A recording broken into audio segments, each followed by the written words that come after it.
Hi friends, welcome back to my channel toppers group tuition. एक और बार फिर से हम आज देख रहे हैं बीआरएस स्टेटमेंट का ये सेकंड सेशन है और इसमें हम जो भी प्रैक्टिकल एस्पेक्ट्स हैं इस चैप्टर के उसको हम आज देखेंगे।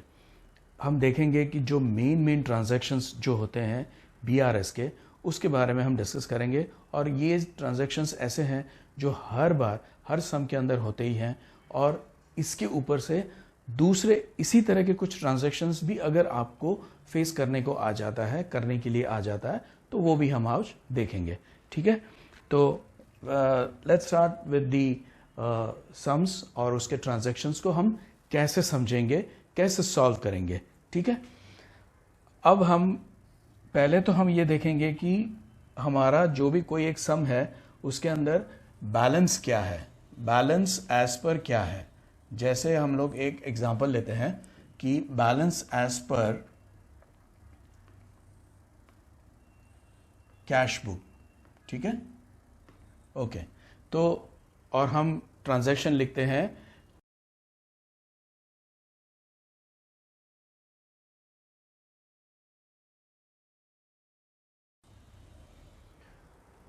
check issued but not presented for payment 500 rupees 500।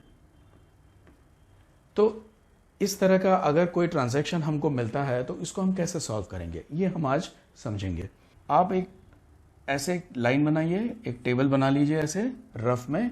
यहां पर आप लिख दीजिए कैश बैलेंस, यहां पर लिख दीजिए पासबुक बैलेंस। ठीक है, ये हो गया आपका कैश बुक, ये हो गया पासबुक। अब आपको क्या करना है कि आपको एक अज्यूम करना है कि आपका कैश बैलेंस, कैश बुक का जो बैलेंस है वो 1000 रुपीज रहेगा और पासबुक का भी बैलेंस 1000 रुपीज रहना चाहिए, क्योंकि दोनों बुक जो है वो सेम है। कैश बुक जो है वो हम मेंटेन कर रहे हैं और पासबुक जो है वो बैंक मेंटेन कर रहा है। अब यहां पर बता रहा है कि check issued but not presented for payment, तो हमने यहां से चेक इशू किया, तो चेक इशू किया तो हमने हमारी कैश बुक से माइनस कर दिया। ठीक है ना, तो कैश बुक में से माइनस कर दिया तो हमारा बैलेंस हो गया 500 रुपीज, यानी कि कैश बुक का बैलेंस हो गया 500 रुपीज। बैंक में it is not presented for payment, cheque bank में गया ही नहीं है। ओके, तो यहां पर हमारा जो बैलेंस है वो रहने वाला है 1000 रुपीज। ठीक है, ओके, तो हमने जो लास्ट सेशन था उसके अंदर एक बहुत ही फंडामेंटल बात सीखी थी इस चैप्टर के बारे में, और वो ये थी कि जो बैलेंस हम लेते हैं उसी बैलेंस को हम करेक्ट करते हैं, यानी कि सुधारते हैं, यानी कि हम ये समझ के चलते हैं कि वो बैलेंस गलत है। ठीक है, तो हमने यहां पर अभी लिया है balance as per cash book. ठीक है, तो अब हम करेक्ट करेंगे कैश बुक को। उसका मतलब ये हुआ कि जो पासबुक है वो सही है, यानी कि जो पासबुक की एंट्रियां हैं वो सही है।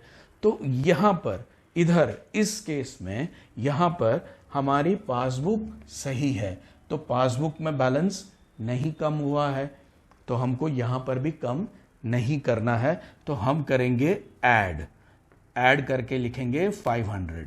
ठीक है, अब यहां पर जाके दोनों बैलेंसेस ठीक हो गए। ठीक है, इसमें हमने क्या किया, हमने देखा, हमने balance as per cash book लिया। ठीक है, इसका मतलब है कि कैश बुक हम करेक्ट कर रहे हैं, cash book is being corrected.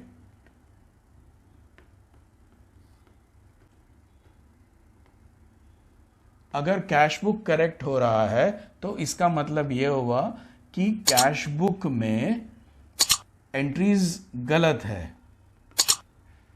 Are wrong.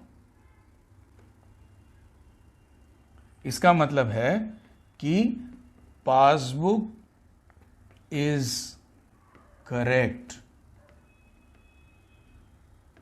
So we effect what is in passbook in the cash book।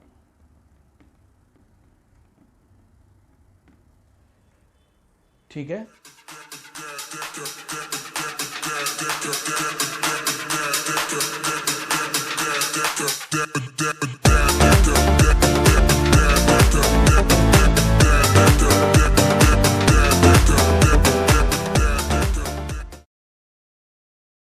और एग्जांपल हम लेते हैं यहां पर कि cheque deposited into the bank but not collected by bank ₹750। Balance as per cash book है वो हम लिख देते हैं ₹1000। ठीक है, ओके।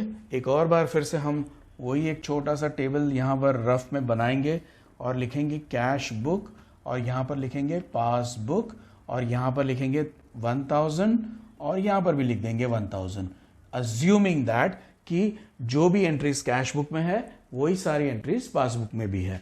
ठीक है, अब यहां पर check deposited into the bank but not collected by bank, यानी कि चेक हमको मिला, हमने उसकी एंट्री कैश बुक में डाली, हमारा कैश बुक का बैलेंस बढ़ गया। ठीक है, तो हमने यहां पर एंट्री डाल दी और कैश बुक का बैलेंस अब हमारा बढ़ के हो गया 1750। ठीक है, लेकिन कैश बुक में जो बैलेंस बढ़ा है वो बैलेंस पासबुक में नहीं बढ़ा है, पासबुक में वो रहेगा 1000। ठीक है, क्योंकि not collected by the bank, यानी कि बैंक ने अभी तक इसको कलेक्ट नहीं किया है। ठीक है, ओके। तो यहां पर हम क्या करेंगे, यहां पर हम करेंगे कि भाई कैश बुक बैलेंस है तो बैलेंस एज पर हम लोग ने बनाया है cash book, balance as per cash book we have taken, this is the right, ये यहां पर हमने बैलेंस एज पर ये लिया हुआ है, उसका मतलब है कि पासबुक इज राइट। ठीक है, बैलेंस अगर हमने कैश बुक का लिया है तो पासबुक इज करेक्ट। तो पासबुक में वो एंट्री आई है क्या? नहीं आई है, चेक अभी तक बैंक में नहीं आया है। तो जब ऐसा है, जब बैंक में चेक ही नहीं आया है तो हमको यहां पर लेस करना पड़ेगा 750। ठीक है, क्योंकि हमको इसको टैली करना है, ये दोनों चीज को हमको टैली करना है। तो पहले वाले एंट्री में हम लोग ने किया था ऐड, क्योंकि चेक हमने किसी को दिया था, बैंक में वो नहीं आया था, बैंक में वो चेक नहीं आया और यहां पर इसके कारण हमारा बैलेंस यहां पर कम हो गया, लेकिन कैश बुक पासबुक में बैलेंस कम नहीं हुआ था।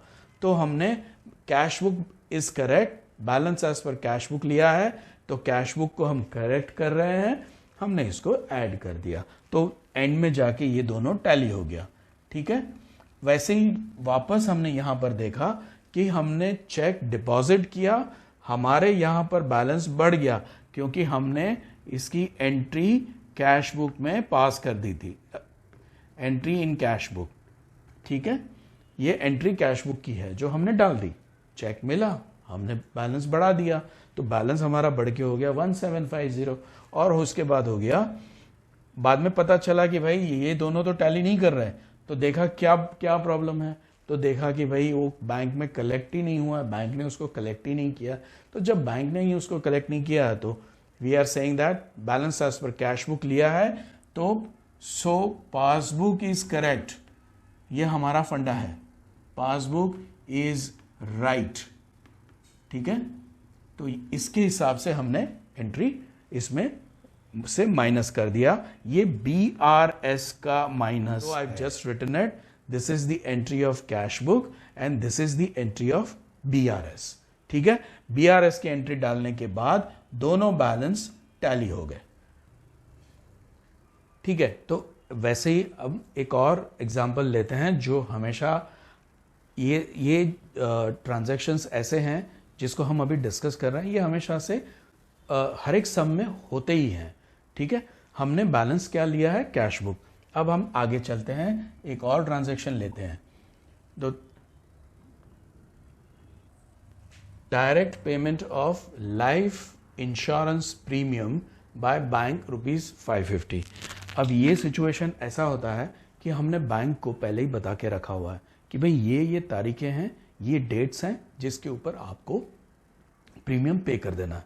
तो बैंक जैसे ही वो डेट आती है ऑटोमेटिकली वो प्रीमियम पे कर देती है because of the standing instruction. तो हम वापस हमारा वही फंडे के ऊपर आते हैं, वही फंडामेंटल हम लेते हैं, 2 लाइंस बना लेते हैं, टी बना लेते हैं, यहाँ पर लिख देते हैं कैश बुक, यहाँ पर लिख देते हैं पासबुक। हमको मालूम है we have taken balance as per cash book, ठीक है। तो ये हमने लेके रखा हुआ है, हम पूरा सम यहीं से कर रहे हैं। तो अब वापस से हम लिखेंगे 1000 रुपीज़ यहाँ पर और 1000 रुपीज़ पासबुक में, क्योंकि हमारे हिसाब से तो ये दोनों का बैलेंस टैली होना चाहिए। अगर ये बैलेंस टैली नहीं हो रहा है तो हमको BRS बनाने की ज़रूरत पड़ेगी, ठीक है। तो यहाँ पर क्या हुआ है, direct payment of LIP by bank 550। तो बैंक ने यहाँ से 550 का प्रीमियम पे कर दिया, तो यहाँ पर बैलेंस हो गया 450 रुपीज़ का, ठीक है। और जबकि हमारे को पता नहीं है, we don't know in our office that 550 rupees has been deducted by the bank, so we don't know.